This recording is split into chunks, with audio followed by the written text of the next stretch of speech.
అతను ఎంత దుర్మార్గుడంటే మొదటి రాత్రి నుండే అతని అరాచకాన్ని నా మీద చూపిస్తూ ఉన్నాడండి.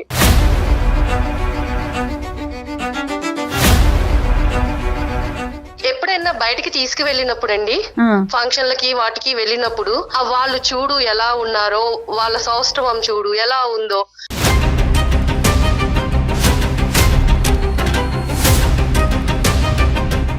నేను ఫోన్ మా పక్కకి వెళ్ళి మాట్లాడుతుంటే మా అమ్మ అనేది, ఎవరితో మాట్లాడుతున్నావే, అయ్యో ఎవరితో మాట్లాడుతున్నావు, ఎవరితో రంకు కడుతున్నావు.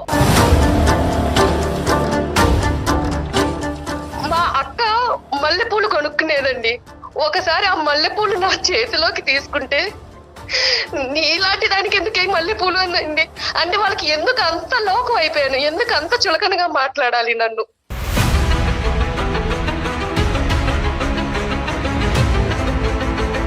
అన్న తల్లి నాన్న అయినా కానీ ఆమెమో ఆమె పద్ధతి వేరు, నన్నే చిత్రహింసలు పెడుతుంది.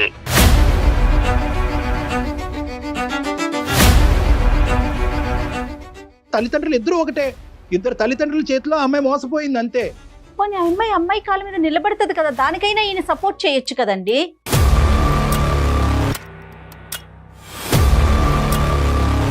మళ్ళీ అతని దగ్గరికే వెళ్ళమంటున్నారు నాన్న. మరి మీరు ఏమన్నా న్యాయంగా ఉందా అసలు మీకు చెప్పండి? మంచి మార్పుల్లో నడువు నాన్న, ఇంకంతకంటే నేను చెప్పేది ఏముంది.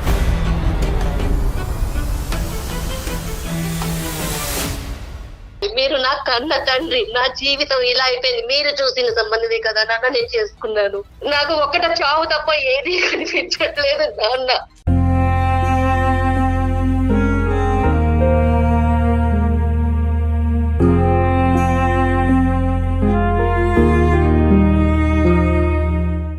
రెండు తెలుగు రాష్ట్రాలలో మొట్టమొదటి factory outlet jewellery shop Mukunda jewelleries.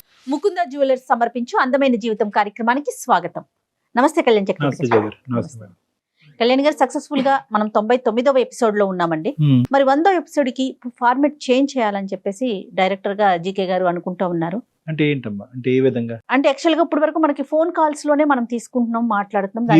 Email వస్తుంది, ఈమెయిల్ లో సెలెక్ట్ చేసుకుని వాళ్ళకి మనం ఫోన్ చేస్తాం. మీరు సొల్యూషన్ చెప్తున్నారు, సలహాలు సూచనలు చేస్తున్నాము. చాలా మంది అండి మేము ముందుకు వచ్చి మాట్లాడతాం, డైరెక్ట్ గా వస్తాం, ఎపిసోడ్ లో మమ్మల్ని కూర్చోబెట్టండి, డైరెక్ట్ గా మా సమస్య ఏదో మేము చెప్పుకుంటామనేసి అడుగుతా ఉన్నారు. ఒక పర్సన్ వరకు మన ఇద్దరితో పాటు ఎవరైనా ఇబ్బంది ఎవరైతే ఉంటారో వాళ్ళలో ఒకరిని మనతో కూర్చోబెట్టుకొని ఆపోజిట్ గా మాట్లాడే వాళ్ళు ఎవరైనా ఉంటే మళ్ళీ యాజ్ ఇట్ ఈజ్ గా ఫోన్ కాల్ ద్వారా ముందుకు వెళ్దామనే ఒక కొత్త ఆలోచన చేస్తూ ఉన్నామండి. చాలా సంతోషం. ఎందుకంటే మేడం ఈ రెండిట్లకి చాలా మంచి ఐడియా. నెంబర్ 1 ఏంటంటే మనం జీకే గారిని ఎంత కొనియాడినా తక్కువే. అవునండి. ఎందుకంటే ఈ 100 దగ్గర 100 ఎపిసోడ్స్ మనం సక్సెస్ఫుల్ గా చేసాము అంటే కనుక అతను ఒక తట్టి మీద నిలబడి ఒక పట్టుదలతో ఒక ఆ గోల్ సాధనతో, అందులో కూడా ప్రత్యేకంగా ప్రేక్షకులకి చూడవలసింది ఏంటంటే కనుక ఒక కేసుని సెలెక్ట్ చేసుకోవటం వెనకాతలో ఉండేటటువంటి ప్రయత్నం ఎంత ఉంటుందో అది మనం ఒక మాటలో చెప్పలేనండి. సో ఆ విధంగా మన డైరెక్టర్ గోపాలకృష్ణ గారికి 200 మార్క్స్ వేయచ్చు 100కి. మీరు ఏ విధంగా వీళ్ళు మనల్ని కాంటాక్ట్ చేయొచ్చు మేడం? ఒక వాట్సాప్ నెంబర్ ఇస్తున్నామండి, మన ఎపిసోడ్ లో కింద స్క్రోల్ అవుతూ ఉంటుంది. ఆ నెంబర్ కి కాల్ చేయొద్దండి దయచేసి.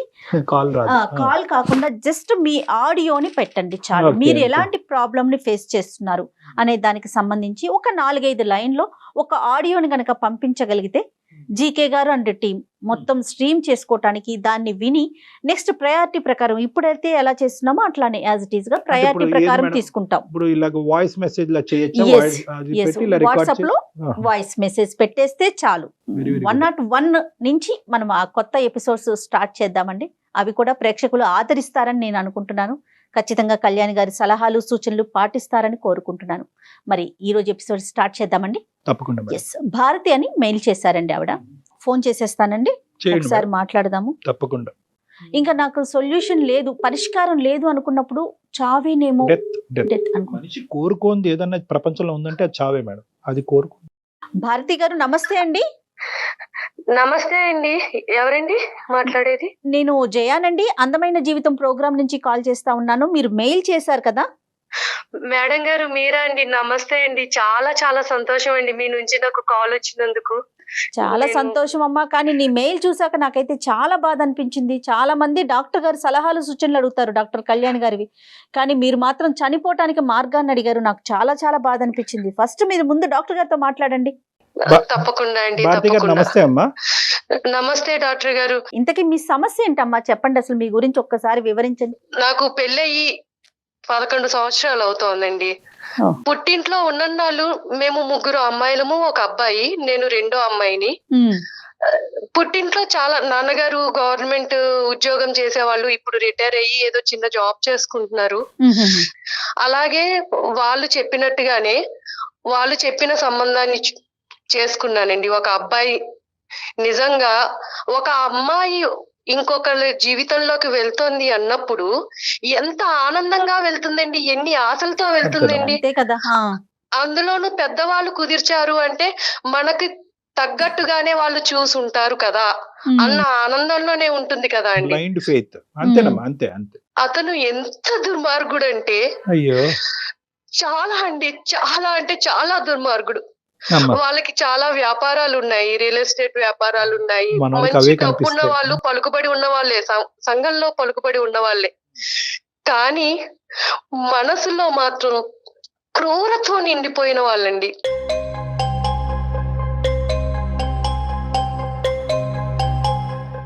మొదటి రాత్రి నుండే అతని అరాచకాన్ని నా మీద చూపిస్తూ ఉన్నాడండి.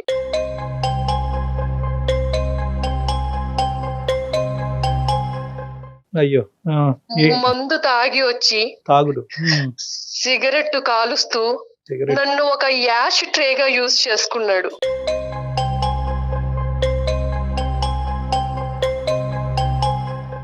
ఆయన ఎలా భావించేవారంటే ఉమ్, ఈ మొహాన్ని నేను చేసుకోవడం ఏంటి, ఉమ్, ఉమ్, దీన్ని భరించాల్సిన కర్మ నాకేంటి, ఉమ్. దీంతో నాకు సంబంధం లేదు అన్నట్టుగా ప్రవర్తించేవారండి. అదేలేండి. ఆయనకి ఉన్న చెడు అలవాట్లు ఒకటి కాదండి, ఒకటి కాదు. ఏ అలవాట్లయితే ఉండకూడదు అన్నీ అన్ని ఉన్నాయి. రకాల అలవాట్లు ఉన్నాయి, అన్ని అలవాట్లు ఉన్నాయి. అంటే భారతి గారు ఫైనాన్షియల్ గా వాళ్ళకన్నా మీరు ఏమన్నా తక్కువ అండి? అట్లాంటి భావన ఉండేది అతనికి? ఫైనాన్షియల్ గా వాళ్ళకన్నా తక్కువే, కానీ మా పేరెంట్స్ మంచిగానే చక్కగా అన్ని వాళ్ళు అడిగినట్టుగానే చేశారు, పంపించారండి. ఎంతమ్మా ఇప్పుడు ఈ స్థాయిలో తాగేవాడి గురించి కనుక్కోవటం ఎంత చెప్పండి. ఆ వీధిలో రోడ్లు ఊడ్చే వాళ్ళని అడిగినా కూడా చెప్తారు, ఏమ్మా ఎలాంటి వాడు ఇలాంటి వాడు అంటే, బాబు వాడు తాగి ఎక్కడెక్కడ పడిపోతా ఉంటాడని చెప్తారు. అసలు ఏమైనా వాకప్ వాకప్ జరిగిందా? చేశారా? అసలు అలాంటి వాకబుల్ చేయలేదండి. చెప్పారు వాళ్ళకి వ్యాపారాలు ఉన్నాయి, డబ్బున్న వాళ్ళు, డబ్బులు, వాళ్ళకి వ్యాపారం. సంఘంలో పలుకుబడి ఉంది, మీ అమ్మాయిని ఆ ఇంట్లోకి ఇస్తే సుఖపడుతుంది అలా చెప్పి వాళ్ళు నన్ను పంపించారండి. నాకు కూడా అలాగే చెప్పారు, అమ్మ నువ్వు పుట్టింట్లో కన్నా అత్తారింట్లో చాలా సుఖపడతావు, నువ్వు చాలా అదృష్టవంతురాలివి. మరి నీ మీద జరిగిన అబ్యూజ్ ఏంటమ్మా? అంటే నీ మీద ఎటువంటిది జరిగింది? అంటే కేవలం తాగి పడుకునేవాడు, సిగరెట్లు తాగి పడేసేవాడా, లేదంటే నీ మీద ఏమన్నా? ఏం చెప్పాలండి, ఏం చెప్పేవాళ్ళు, కొట్టేవాళ్ళండి. ఆయన చేతికి ఏదొస్తే అది మీదకి విసిరేసేవాళ్ళు.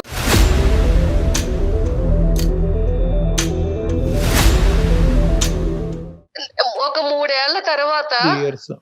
నేను కడుపుతోటి ఉన్నానండి.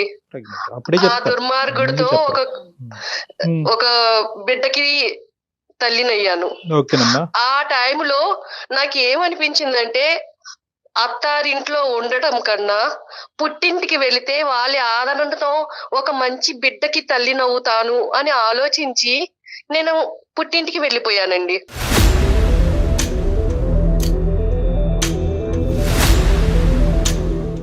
కనీసం బిడ్డ పుడితే అన్నా వాళ్ళలో మారతాడు. మార్పు వస్తుంది, ఆ బిడ్డని చూసుకున్నా ఆ తండ్రి మారుతాడు అన్న ఇదిలో వెళ్ళానండి. వెళితే ఎప్పుడన్నా నేను మెసేజ్ పెట్టినా, ఫోన్ చేసినా అయిష్టతగా మాట్లాడేవారు. కానీ ఎలా ఉన్నావు, ఏంటి, తింటున్నావా, ఉంటున్నావా, అసలు ఇంకేం పట్టించుకోలే ఈమెని. ఎప్పుడు వెళ్తాడని పట్టించుకునేది వెయిట్ లేదు. చేశాడు. ఆఖరికి ప్రెగ్నెన్సీ వచ్చి వెళ్ళిపోవడంతో ఇంకా హ్యాపీగా సాగరంపినట్టున్నాడు. ఎందుకంటే అతను విచ్చలు విడతానికి ఇంకెవరు లిమిటేషన్ అడ్డు ఉండదు లేదు కదా. కదా. డెలివరీ అయ్యింది. బాబు పుట్టిన తర్వాత మా అమ్మగారు వాళ్ళకి కబురు పంపించారండి. అవునా అని ఫోన్ పెట్టేశారండి.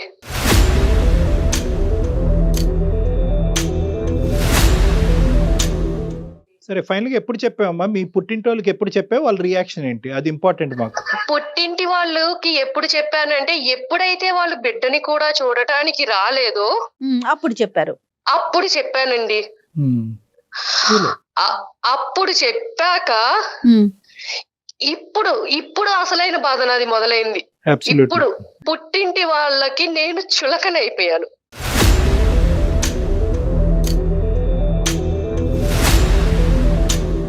మీ తల్లిదండ్రులకి మీకు చెప్పినప్పుడు వాళ్ళ యొక్క రియాక్షన్ ఇక్కడ ఇంపార్టెంట్ అని నేను ఎందుకు అంటున్నానంటే కనుక, వాళ్ళ ఉద్దేశం ఏంటంటే ఇంత లేట్ గా చెప్పారు అనేటటువంటి ఒక బాధతో వాళ్ళు మాట్లాడారా? అసలు ఏం జరిగింది అక్కడ? వాళ్ళు ఏమి మాట్లాడలేదండి. ఏమైనా సరే నువ్వు అతని దగ్గరికే వెళ్ళు, ఇదే అన్నారండి. ఏది నీ కథ అంతా పూర్తిగా విన్నారా? పడినటువంటి హింస బాధ అంతా వివరంగా చెప్పిన తర్వాత కూడా అక్కడికి వెళ్ళు. అన్ని చెప్పానండి, అన్ని చెప్పాను. అతను ఎలాంటి వాడు, నా అక్కలతోటి ఎదుటి స్త్రీలతోటి నన్ను ఎలా కంపేర్ చేసి నన్ను ఎంత అసహనంగా మాట్లాడేవాడు, అవన్నీ కూడా నేను వాళ్ళకి చెప్పాను. అంటే ఏంటండి అర్థం కాలేదు భారతి గారు, కొంచెం వివరంగా చెప్పండి. ఎప్పుడైనా బయటికి తీసుకువెళ్ళినప్పుడు అండి, ఫంక్షన్లకి వాటికి వెళ్ళినప్పుడు అక్కడున్న ఆడవాళ్లతోటి కంపేర్ చేసేవాళ్ళండి. వాళ్ళు చూడు ఎలా ఉన్నారో, వాళ్ళ సౌష్ఠవం చూడు ఎలా ఉందో.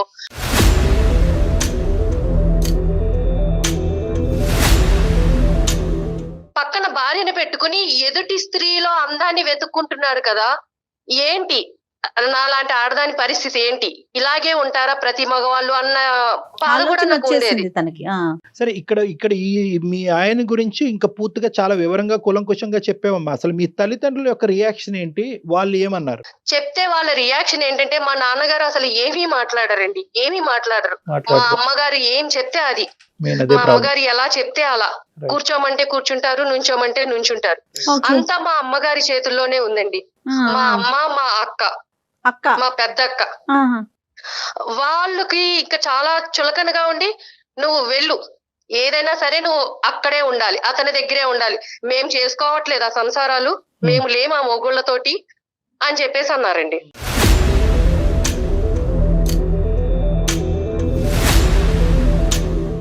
అంటే వాళ్ళ ఉద్దేశ ప్రకారం ఏంటంటే కనుక, ఒకసారి పెళ్లి చేసుకుంటే కనుక చావరేవో అక్కడే తేల్చుకోవాలి, మళ్ళీ పుట్టింటికి తిరిగి రాకూడదు అనేది. తిరిగి రాకూడదు.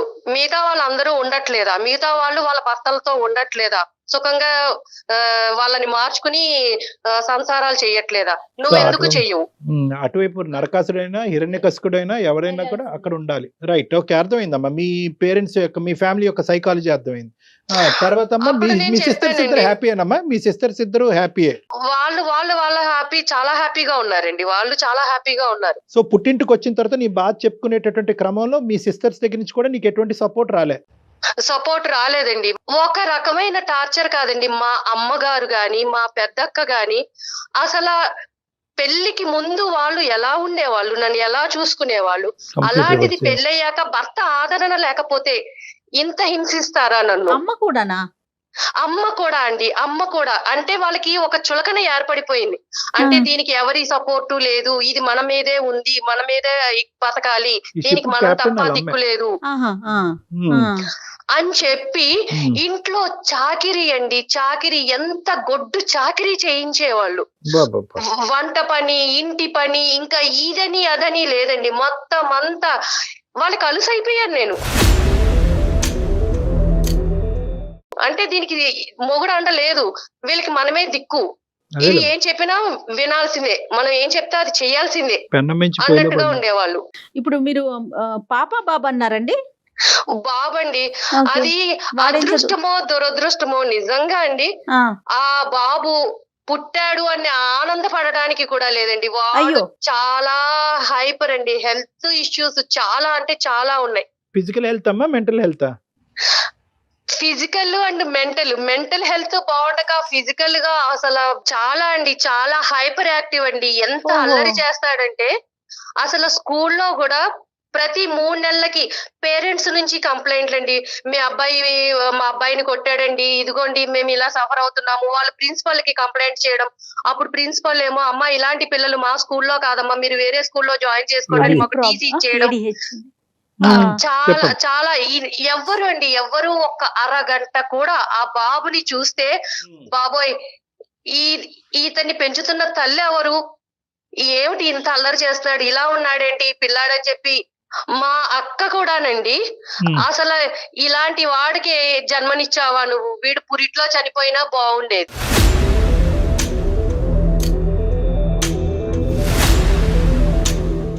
మా తమ్ముడండి మేనల్లుళ్ళు అంటే చాలా ఇదిగా ఉంటారు కదా, వాడు ఏదో అల్లరి చేస్తూ విరక్కొట్టాడని చెప్పి మా తమ్ముడు నన్ను కొట్టాడండి. నన్ను కొట్టాడు. అలాంటి పిల్లాన్ని నువ్వు అసలు నీకు పిల్లని పెంచడం వచ్చా రాదా, ఏంటి అలా పెంచుతున్నావు పిల్లని, వాణ్ణి కాదండి నన్ను కొట్టాడు. అయిపోయింది అమ్మాయి. ఇలా స్కూల్ నుంచి ఏవో ఫోన్స్ వచ్చావండి పేరెంట్స్ నుంచి. నేను ఫోన్ మా పక్కకి వెళ్ళి మాట్లాడుతుంటే మా అమ్మ అనేది, ఎవరితో మాట్లాడుతున్నావే, అయ్యో ఎవరితో మాట్లాడుతున్నావు, ఎవరితో రంకు కడుతున్నావు.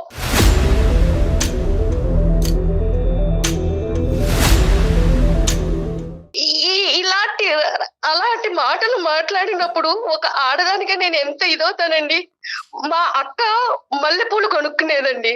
ఒకసారి ఆ మల్లెపూలు నా చేతిలోకి తీసుకుంటే, నీలాంటి దానికి ఎందుకే మల్లెపూలు అందండి.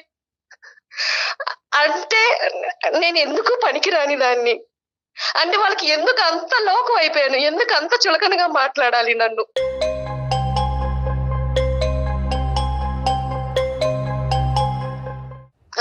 నేను ఉద్యోగం చూసుకుందాము, బయటికి వెళ్దాము, నా బతుకేదో నేను బతుకుదాము అనుకునేదాన్నండి. కానీ అన్ని దారులు మూసేశారండి, అన్ని దారులు మూసేశారు. బయట ప్రపంచం అంటే ఏమిటో తెలియకుండా చేసేశారు, నన్ను నిర్బంధించేశారు. నా తల్లి నా అక్క వీళ్ళందరూ కూడా నన్ను బంధించేశారు. నిర్బంధించేసి అసలు ఏమీ తెలియని దానిలాగా చేసేశారండి.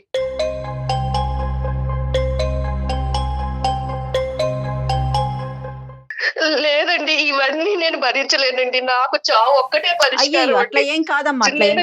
నాకు నిజంగా చావు ఒక్కటే పరిష్కారం అండి. ఇటు పుట్టింటిని తట్టుకోలేను. కాదమ్మా భారతి, నువ్వు 1కి 10 సార్లు చావు చావు అంటున్నావు. నువ్వు ఉండగానే నీ కొడుకుని ప్రపంచం ఈ విధంగా ట్రీట్ చేస్తుంటే, నువ్వు చనిపోయిన తర్వాత వాడికి ఏమైనా దిక్కు మొక్కు ఉంటదమ్మా? వాడిని తీసుకెళ్లి ఒక పిచ్చి ఆసుపత్రిలో పడేసి జీవితాంతం నువ్వు ఇక్కడే సావరా అంటారు. లేదంటే ఏదో నేరం చేస్తే కనుక తీసుకెళ్లి జైల్లో పెట్టి అక్కడ జీవిత ఖైదీలాగా ఉంటాడు. అది తప్పు. ఒకటి at the end of the day ఒక తల్లి పాత్రలో నేను నిలబడినప్పుడు 100 అయినా 106 వాడి జీవితాన్ని చక్కదిద్దేంత వరకు నువ్వు చావు అనే పదం వాడకూడదు, ఎప్పటికీ వాడకూడదు. ఎవరు నీ తరపున మంచిగా మాట్లాడే వాళ్ళు ఒక్కరు లేరమ్మా. నువ్వు పెళ్లి కాకముందు అందరూ దేవతలు దేవుళ్ళు ఒక మంచి సంబంధం చూశారు కాబట్టి కళ్ళు మూసుకుని చేసుకున్నానని నువ్వు అంటున్నావు. ఏమైపోయారు ఈ దేవతలు దేవుళ్ళు ఇప్పుడు? నేను మా నాన్నగారితో మాట్లాడాలనుకుంటున్నానండి. మా నాన్నగారే ఈ సమస్యకి ఏమన్నా మాట్లాడతారేమో, నాకు సమస్య పరిష్కారం చూపిస్తారేమో. మాట్లాడిన మహానుభావుడు ఇప్పుడు మాట్లాడతాడమ్మా. 9 సంవత్సరాల తర్వాత ఈ హింసంతా కళ్ళెదురుగుంటా కూర్చున్నటువంటి మీ నాన్న ఇప్పుడు మాట్లాడతాడా నువ్వు అడిగితే? నీకు ఆ నమ్మకం ఉందా? నిలదీయాలనుకుంటున్నానండి, మా నాన్నగారిని నిలదీయాలనుకుంటున్నాను. నిలదీసే ముందు ఒకసారి నిన్ను నువ్వు కూడా ప్రశ్నించుకో భారతి. ఇప్పుడు గ్రాడ్యుయేట్ చదువుకున్న పిల్ల, అతనితో బాధలు 3 ఏళ్లు పడి పుట్టింట్లో చెప్పలేదు. కనీసం బయటకు వచ్చి నీ కాళ్ళ మీద నువ్వు బతకలేవా? ఫ్రెండ్స్ గాని ఎవ్వరు లేరా భారతి? ప్రపంచం ఏమైపోయిందమ్మా?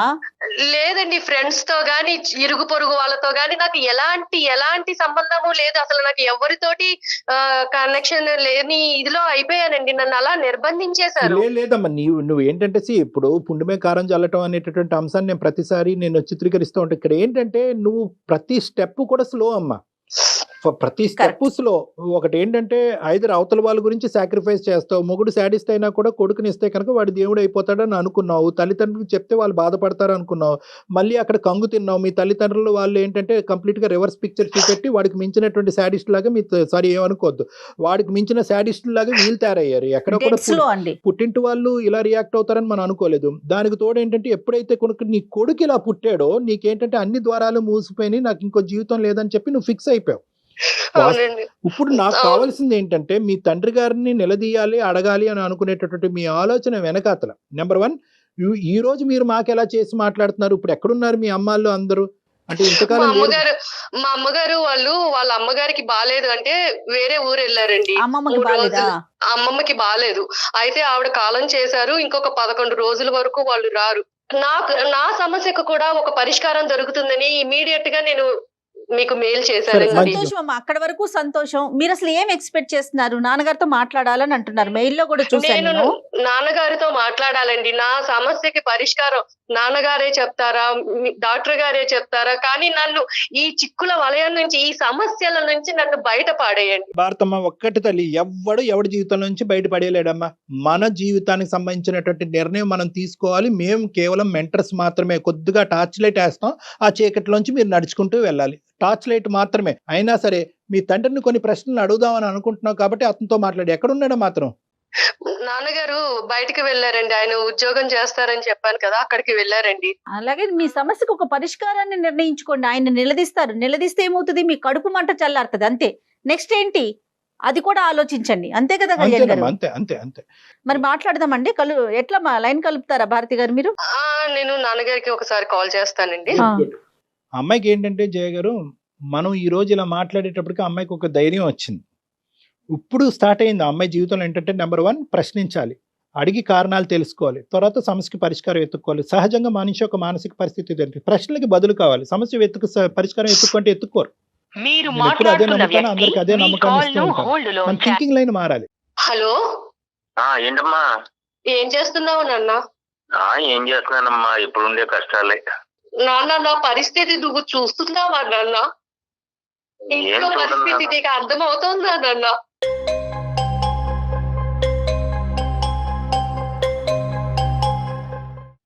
ఏం చూడమ్మా, ఏం చూడన్నా. అమ్మ ఏమో అట్లా చేస్తుంటే ఇంకా నేను నా మాత్రం నా వరకు ఏమి చేయటానికి ఏం అవకాశం రావట్లేదు. నువ్వు ఇంటికి పెద్ద నాన్న. నీ కూతురు జీవితం అలా అయిపోతుంటే నువ్వు ఎలా చూస్తున్నావు నాన్న? అమ్మకి ఎందుకు చెప్పలేకపోతున్నావు?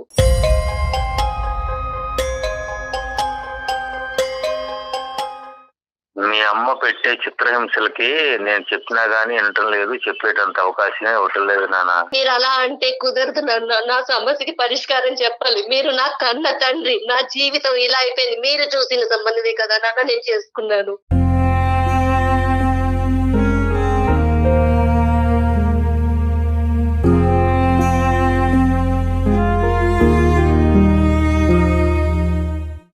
అవునవును. మీరు చెప్పినట్టే కదా నాన్న విన్నాను. ఆ, మీ కళ్ళ ముందు జీవితం ఇలా అయిపోతుంటే మీరు ఎలా చూస్తున్నారు నాన్న?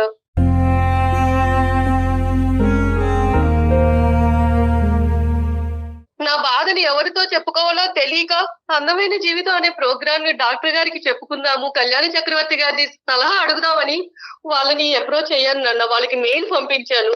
ఈ సమస్యల నుంచి నన్ను ఎలాగైనా సరే మీరు బయట పడేయాలండి.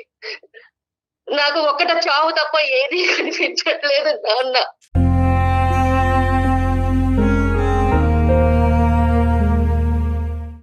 నన్ను ఇంత కట్టి హింసలు పెట్టొద్దు. భారతి గారు, అమ్మా భారతి, శ్రీనివాసరావు గారు నమస్తే అండి. నేను డాక్టర్ కళ్యాణ్ చక్రవర్తి అండి, అందమైన జీవితం అనే కార్యక్రమం నుంచి మాట్లాడుతున్నాను, సుమన్ టీవీ తరఫున.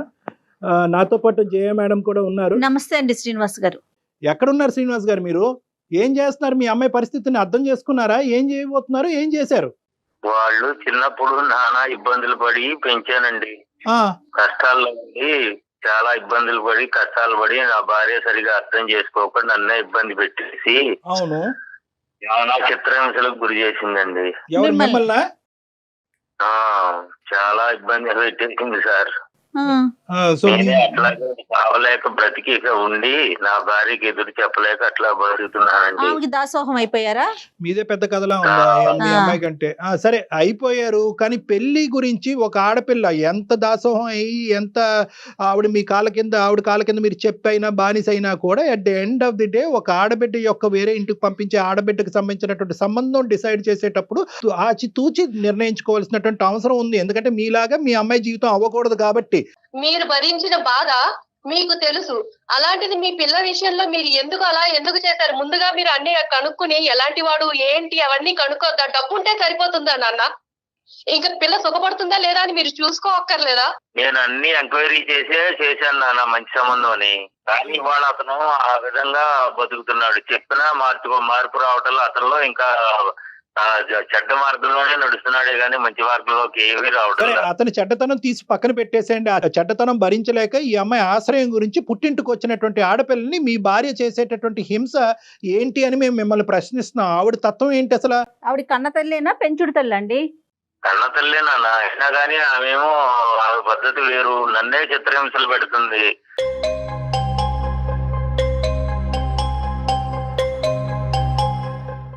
గ్యాస్ స్టవ్ మీద వచ్చి ఆ శారీ వేసేసి ఇక నేను చచ్చిపోతానని అంటుంది. అయినా నేను ఎదురు చెప్పలేక ఇక నేను బ్రతుకుతున్నా.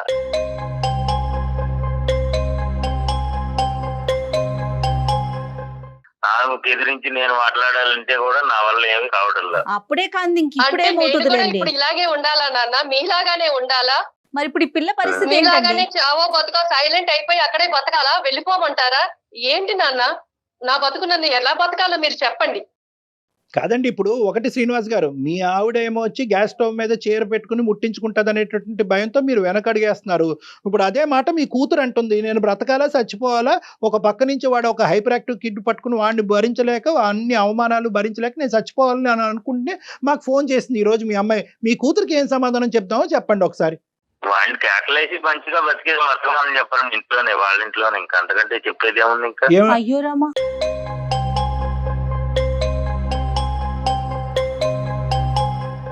ఎంత భరించినా ఏం ఎంత మాట్లాడుతున్నారు సార్? భరించినా మళ్ళీ అతని దగ్గరికే వెళ్ళమంటున్నారు నాన్న. మరి మీరు ఏమన్నా న్యాయంగా ఉందా అసలు? మీకు చెప్పండి. మంచి మార్గంలో నడువు నాన్న, ఇంకా అంతకంటే నేను చెప్పేది ఏముంది? మరి అదే మార్గంలో మీరు నడవచ్చు ఎంతకంటే కదా. మంచి ఆయన ఉంటుంది. అందుకే నడుస్తున్నాడా సైలెంట్ గా? ఇప్పుడు మీరేమనుకుంటున్నారంటే మీ సైకాలజీ ఏంటంటే, ఇప్పుడు మా ఆవిడ నన్ను హింస పెట్టినా కూడా ఎలాగైతే అణుగుమెనుగి ఒక కుక్కలాగా బతుకుతున్నానో, సారీ తప్పుగా అనుకోకండి, అదే విధంగా నువ్వు వెళ్ళి మీ ఆయన దగ్గర బతికేసేయమ్మా అన్ని, ఇదే సొల్యూషన్ ఈ ప్రాబ్లంకి అని అంటున్నారు. సో మీదేదైతే కనుక ఒక సాంప్రదాయంగా మీరు ఫాలో అవుతున్నావో అదే సాంప్రదాయం మీ కూతుర్ని ఫాలో అవ్వమంటారు. రేపొద్దున హింసాత్మకుడి చేతిలో మీ అమ్మాయి చనిపోయినా కూడా మీరు ఇదే మాట అంటారేమో. ఇప్పుడు నేను పెళ్లి చేసి పంపించే వరకే నా బాధ్యత.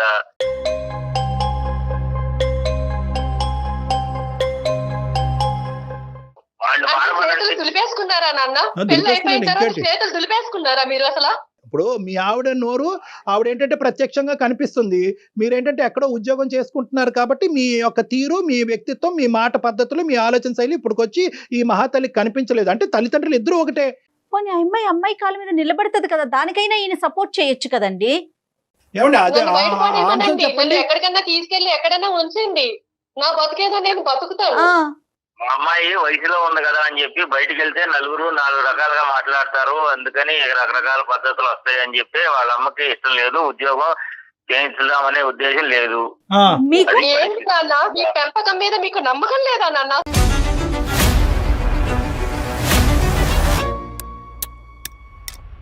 ఇప్పుడు చచ్చిపోవాలి మీ అమ్మాయి నిజంగా. ఇప్పుడు ఇప్పుడు ఇప్పుడు ఏదైతే కనుక కన్న తల్లిదండ్రులు మీరు ఈ విధంగా మీ కన్న కూతురు గురించి మాట్లాడుతున్నారో, ఇప్పుడు నిజంగా మీ అమ్మాయి చచ్చిపోవాలన్నమాట. మీ బిడ్డ మీద మీ నమ్మకం లేదండి, ఆ అమ్మాయి క్యారెక్టర్ గురించి మీరు మాట్లాడుతున్నారా ఈ రోజు?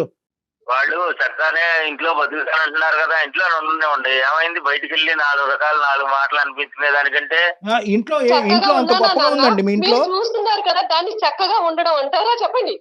వాళ్ళ ఫ్యామిలీ మెంబర్స్ తో మాట్లాడారా? వాళ్ళ పెద్దవాళ్ళతో ఏమన్నా మాట్లాడారండి శ్రీనివాస్ గారు? మాట్లాడాము సార్, మాట్లాడాము, అన్ని అయినాయి, ఏమన్నారండి? ఏం చెప్పాడు అతను? వాడేమో వాడి పద్ధతిలో వాడు నడుస్తాడు, అల్లుడు గాడు. మా అమ్మాయినేమో చిత్రహింసలు పెడతారు, మా ఆవిడేమో నన్ను పెట్టిన దానికంటే ఎక్కువగా మా అమ్మాయిని కూడా పెడుతున్నారు అక్కడ. అన్నీ తెలుసు మీకు. అంతేగాని కనీసం వాళ్ళు ఒక కర్మ. ఫ్యామిలీ పద్ధతిగా కావాలని పెళ్లి చేసుకున్నాము, ఇంట్లో ఉంచుకుని మీ ఇంట్లో ఏమి ఇచ్చింది లేండి, ఆ మాట అనకూడదు కానీ. ఏమండి వేరే ఫ్యామిలీ గురించి ఎందుకు మనది మాట్లాడతామండి? చూసుకుందాం ముందు. అత్తింట్లో నరకాన్ని అనుభవిస్తూ పుట్టింటికి వస్తే కనుక అక్కడ మించిన నరకాన్ని మీ అమ్మ మీ ఆవిడ చూపెట్టింది సొంత కూతురికి. అంటే వాళ్ళ పెంపకం మీదే వాళ్ళకి నమ్మకం లేదు. ఇక్కడ నాకు అదే సరే అర్థమైంది. ఇప్పుడు మా అప్పుడు నాన్నగారి ఒకటమ్మా మాటలను అమ్మా బట్టి అదే అర్థమైంది. ఒకటే, ఇంకా అమ్మ ఈ స్టోరీని ఇక్కడ క్లోజ్ చేయాలి Bharati. All doors are close. నా అనేటటువంటి మనుషుల్ని నమ్ముకుని నువ్వు బ్రతకాలి అనుకుంటే కనుక నువ్వు బ్రతకలేవు. నిన్ను నువ్వు నమ్ముకుంటేనే బ్రతకగలవు అనేటటువంటిది ఈ రోజు మీ నాన్న మాట ద్వారా మనకి ఇక్కడ అర్థమైంది. నేనేదో ఇతను పొడి చేస్తాడని చెప్పి ఫోన్ కలపండి అని నేను అన్నాను. నాకు తెలిసి ఇతని క్యారెక్టర్. అమ్మ భారతి చెప్పండి. రైట్. చెప్పండి. ఇప్పుడు నువ్వే నీ కౌన్సిలర్, నువ్వే నీ డాక్టర్, నీ మనోధైర్యమే నీ శక్తి. ఈ రోజు నీకంటూ ఒక బిడ్డ ఉన్నాడు, ఆ బిడ్డ పరిస్థితి కూడా అంత బాలేదని అంటున్నావు. నీ జీవితాన్ని నువ్వు పోషించుకుంటూ వాడిని కూడా కాసుకోవటం అనేది కష్టం కాబట్టి ఈ దారి చెప్తున్నాను. ప్రధానంగా ఏంటంటే నిన్నెవ్వరు ఏ తలుపులు మూయలేదు, ఎవరు నిన్ను ఆపలేరు. నువ్వు బయటకు వచ్చి నీ కాళ్ళ మీద నువ్వు నిలబడేటటువంటి ప్రయత్నం నువ్వు చేయాలి. అదొకటే ఈ సమస్యకి పరిష్కారం. బయట ప్రపంచం అసలు ఎలా ఉంటుందో మర్చిపోయానండి. మర్చిపోయి 12 ఏళ్ళు అవుతుంది బయట ప్రపంచంతో సంబంధాలు తెగిపోయి. ఇన్ని రోజులు నువ్వేం చేసావంటే కనుక నాకందరూ ఉన్నారు ఈ అందరూ మారితే కనుక అక్కడ మొగుడు మారుతాడన్నావు, మారలేదు. తల్లి మారుతాడన్నావు, మారలేదు. తమ్ముడు మారుతాడన్నావు, మారలేదు. అక్క చెల్లి మారుతా, మారలేదు. ఈరోజు మీ నాన్న మారుతాడని చెప్పి మాకు ఫోన్ చేసాం, మీ నాన్న కూడా మారలేదు. నాకు అలవాటు లేదండి, నాకు ఎవరు లేరు అండి అనేటటువంటిది కాదు. మీకు మేము ఉన్నాం. మీరు అంత మాట అన్నారు, మీరు నాకు అంత మోరల్ సపోర్ట్ ఇచ్చినప్పుడు నేను తప్పకుండా ఒక స్టెప్ తీసుకుంటాను. మా అమ్మగారు వాళ్ళు వచ్చే లోపు నేను ఎలాగైనా సరే నేను ఆ ఇంటి నుంచి బయటపడి నా కాళ్ళ మీద నేను నిలబడాలండి. నీ క్వాలిఫికేషన్ బట్టి అమ్మ ఇది అంత ఈజీ ప్రయాణం కాదు. నువ్వు అన్నట్టుగానే ఏంటంటే ఇప్పటి వరకు అక్కడే ఉంటూ అదే కుంపట్లో ఉంటూ ఆ విధంగానే బ్రతికి బయట ప్రపంచాన్ని అంతా నీకు నువ్వుగా కట్ చేసేసుకున్నావు చూడు. ఇప్పుడు బయట ప్రపంచంలోకి వచ్చి నీ కాళ్ళ మీద నిలబడటం అనేటటువంటిది అంత ఈజీ అయితే కాదు అని చెప్పి నువ్వు నరకం అనుభవించే అంత కష్టం కూడా కాదు. యాజ్ ఏ సైకాట్రిస్ట్ నేను ఏమంటున్నానంటే నీ కొడుక్కి మంచి రీహాబిలిటేషన్ సెంటర్లో పెట్టిద్దాం, ఫ్రీగా పెట్టిద్దాం. ఏదన్నా అట్లీస్ట్ నువ్వు ఏంటంటే నీ కాళ్ళ మీద నువ్వు నిలబడేంత వరకు ఆ రీహాబిలిటేషన్ సెంటర్కి ఏదైనా నువ్వు పే చేసేంత వరకు నీకు ఫ్రీగా మేము సపోర్ట్ ఇవ్వడానికి ట్రై చేస్తాం. ఓకే, ఆ అబ్బాయికి ప్రధానంగా ఏంటంటే మీ అందరూ గొడవల వల్ల ఏంటంటే వాడు నెగ్లెక్ట్ అయిపోతున్నాడు. 12-13 సంవత్సరాల తర్వాత ఇటువంటి పిల్లలు మారేదానికి అవకాశం ఉండదు. వాళ్ళు ఇంకా హింసాత్మకమైనటువంటి దారిలోకి వెళ్ళిపోతారు. కాబట్టి ఈరోజు నీ సమస్య ఒక ఎత్తు అయితే కనుక వాడిని బాగు చేయడం అనేది కూడా ఇంకో ఎత్తు. సో వాడికి ఇంకా 9 years అంటున్నావు కాబట్టి నెక్స్ట్ 3 years మనం వాడి యొక్క జీవితం ఒక గాడిలో పెట్టడానికి మనం అందరం యుద్ధం చేయాలి. ఆ సపోర్ట్ లో మేము కూడా ఉంటాం, జయ గారు కూడా ఉంటారు, సుమన్ టీవీ వాళ్ళు. తప్పకుండా ఉంటుందండి, అందులో అసలు ఎటువంటి సందేహం లేదు. చాలా సంతోషం అండి, చాలా మనోధైర్యాన్ని ఇచ్చారు నాకు. ఇది అయిపోయిన తర్వాత నేను మీతో ఒకసారి పర్సనల్ గా మాట్లాడతాను భారతి గారు. ఏం చేద్దాం, ఎలా చేద్దాం, మీ క్వాలిఫికేషన్ కి తగినట్టుగా ఎలాంటి పని దొరుకుతుంది, ఇవన్నీ మనం ఆలోచిద్దాము. మీరు అన్నట్లుగా అమ్మ వాళ్ళు వచ్చేలోపు ఒక నిర్ణయం తీసుకోండి, అవసరమైతే ఒక కంప్లైంట్ పెట్టేసేయండి. అంతేనా కళ్యాణ్ గారు? అంతే. ఎస్, ఓకేనమ్మా, ఓకేనండి, ధైర్యంగా ఉండండి. సూపర్ సూపర్, ధన్యవాదాలండి డాక్టర్ గారు. చాలా సంతోషం అండి మీతో మాట్లాడాక, నాకు చాలా హ్యాపీగా ఉందండి. ఓకే భారతి అమ్మ, ఆల్ ది బెస్ట్ అమ్మా, will be in touch with you. ఓకేనండి, థ్యాంక్ యూ అండి. Right sir. ఎలా మొదలైంది, ఎలా ఎండ్ అయింది చూడండి కళ్యాణ్ గారు. అమ్మాయికి ఏంటంటే అది నేను ఇందాక అన్నాను కదా స్టార్టింగ్ లో, కొన్ని ప్రశ్నలకు ఆ అమ్మాయికి బదులు దొరికేంత వరకు ఈ అమ్మాయి నెక్స్ట్ అడుగు వేయదు అని చెప్పి నేను స్టార్టింగ్ లో చెప్పాను. ఇప్పుడు ఆ సమాధానానికి తనకు దొరికింది. అంటే మా నాన్న మారుతాడేమో, మా నాన్న ద్వారా నేను ఇంట్లోంచి బయట పడచ్చేమో అనేటటువంటి ఆలోచనని ఇప్పుడు ఆ అమ్మాయికి ఏమర్థమైందంటే కనుక మా నాన్నగారు తలుపు వేసుకుని అతని స్వార్థం చూసుకుంటున్నాడు తెలిసింది కాబట్టి ఇప్పుడు నెక్స్ట్ అడుగు వేయడానికి ఆ అమ్మాయి రెడీ అయింది. రైట్ అండి, ఎపిసోడ్ అయిపోయినాక నేను ఒకసారి పర్సనల్ గా తనతో మాట్లాడతాను, మీకు అప్డేట్ చేస్తాను. తప్పకుండా జయ గారు. Right, thank you so much అండి, నమస్తే. 2 తెలుగు రాష్ట్రాలలో మొట్టమొదటి factory outlet jewellery shop Mukunda jewelleries.